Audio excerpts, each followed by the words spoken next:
How do you feel about the US dollar as a reserve currency? And do you feel like that's potentially threatened? It is threatened. It's not potentially threatened. I mean, there is a threat right now. The status is in jeopardy and it's going to be lost. And you can see that in the record high price of gold. Central banks are major buyers of gold. Where are they getting the money to buy their gold? They're selling dollars. Why do they want the gold? Because they want to get rid of the dollars. They don't want them. They're reducing their dependency on the dollar. And not only did they have an economic incentive to get rid of the dollar, because the dollar is going to gradually, and then rapidly depreciate because of the enormity of our deficits and the money that we have to print to monetize it. But we created an added incentive, Biden did, with sanctions that were put on Russia because we didn't like what Russia did. Russia invaded the Ukraine, and we said, well, we don't like that. And therefore, we're going to take your dollars.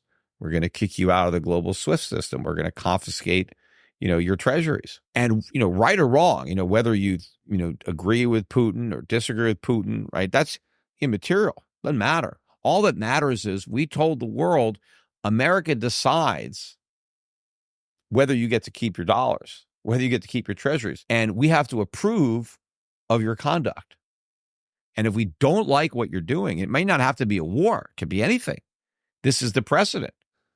We're gonna take your dollars away from you. Well, who the hell wants to be in that position? Especially a country like China, who's our biggest creditor, who's got trillions worth of our treasuries. I mean, how much anti-China rhetoric is there in the U.S.? Look at all the tariffs that they just imposed today on Americans who want to buy Chinese products, right? China is vilified all the time in the media by U.S. politicians. If I was China, I wouldn't want any U.S. dollars.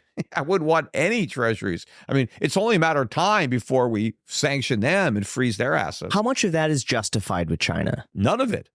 I don't think any of it is justified. Our problems are homemade. They're not made in China. I mean, just about everything else is, but not our problems. Our economic problems, our inflation problem, that's here. I mean, Washington is the enemy, not Beijing. So do you think a lot of the issues that we hear about with China, because I hear quite a lot of it from CNBC, from the news, do you think that's just American propaganda to make us dislike China? Well, it's more about scapegoating China. I mean, it's not like they just want Americans to hate China, but they'd like Americans to blame China for problems that U.S. Politicians create. So it takes them off the hook, right? Everybody likes a good scapegoat, right? And so the Chinese, they make a good scapegoat, right? And the Chinese government, of course, is communist, but they're not really communist. I mean, just like we're not really capitalist, but there's a lot of capitalism that happens in China, just like there's some capitalism in America. In many cases, there's more capitalism in China than there's in America. It just depends on the industry. But both economies are kind of a mixture between capitalism and socialism. It's just a question of the degrees. But, the Chinese have accumulated enormous surpluses trading with the United States. And that basically amounts to a giant subsidy to the United States. China has been willing to subsidize the United States. Now, they haven't necessarily done this out of the kindness of their hearts. They have accumulated a lot of our treasuries, and we owe them a lot of money. But the reality is we ain't going to pay. So, either we're going to default or we're going to inflate. And I think at this point, the Chinese recognize this predicament and they want to diminish their holdings so they can cut their losses. That's going to have some profound consequences for the American standard of living, and not in a good way, in a bad way, because our standard of living is going to go down because so much of the stuff that we buy is going to get a lot more expensive. How fast do you think this could all unravel? And how fast do you think it could all be solved? It's going to be very quick, because that's, you look at any situation where something blew up, whether it's, here in Puerto Rico, where I am, where Puerto Rico had a debt crisis and major default. For years, it was obvious to me, and it should have been obvious to everybody, that Puerto Rico had no capacity to repay the money it was borrowing. But for years, nobody even cared. They just kept loaning the money anyway. And then all of a sudden, people cared. And then it was a crisis. Same thing happened, remember, in Greece when they had a crisis. The problems are there, hiding in plain sight. It just doesn't matter until it matters. And so that's the same thing with the United States. It's just that It hasn't mattered for a long time, but fundamentally, it's always mattered. And there's going to be a catalyst, which is going to result in a emperor has no clothes moment where everything is going to collapse quickly in a crisis. So it can fall apart very quickly. The problems can't be solved quickly. They are solvable, but not within the political situation that exists today. And even if we had politicians willing to cast votes that actually would help the country in the long run, there would be a lot of harm in the short run, right? It's kind of like the movie The Matrix, right? I mean, you're living a pretty good life in The Matrix, but somebody could burst your bubble by explaining the actual situation of your life. And if you want to wake up into reality, that's a rude awakening to, go into that world of, of what the world really looked like.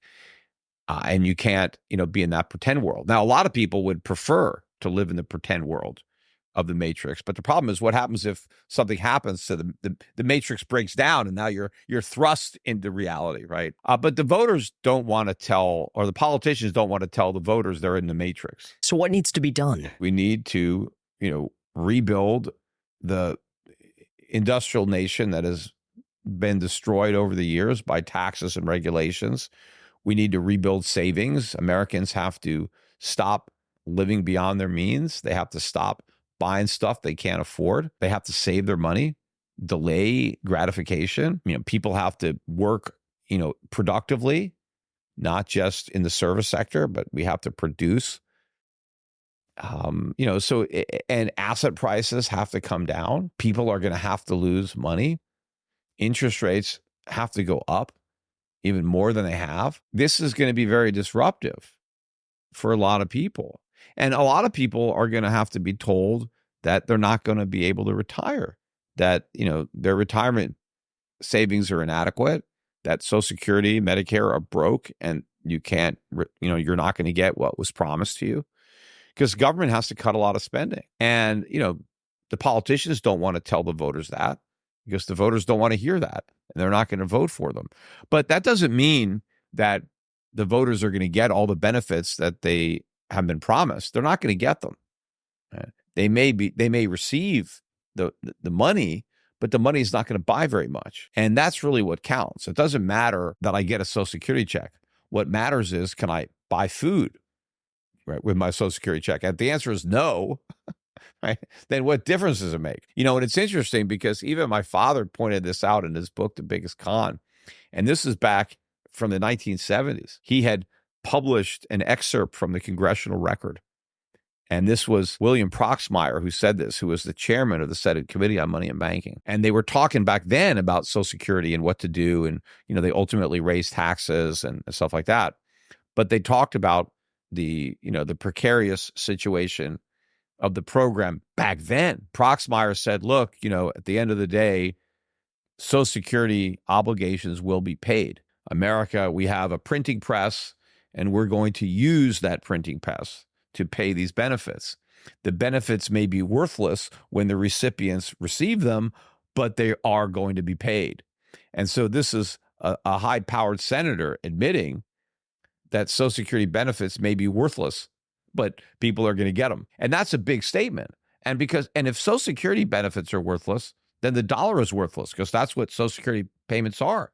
So Proxmire was saying all of our money may be worthless, but we're going to keep on printing it. We're going to keep all of our commitments. What I think is much better is for the government to acknowledge that it's overpromised and can't deliver, and make cuts to government spending, including restructuring that $35 trillion national debt that's growing exponentially, coming clean with our creditors that we can't pay, and defaulting, and offering to pay less than 100 cents on the dollar. This is what we have to do. If we don't do that and we just print money instead so that we can pay everybody in full, the losses are going to be much greater. The real losses that result from inflation will dwarf the losses that would have resulted from default.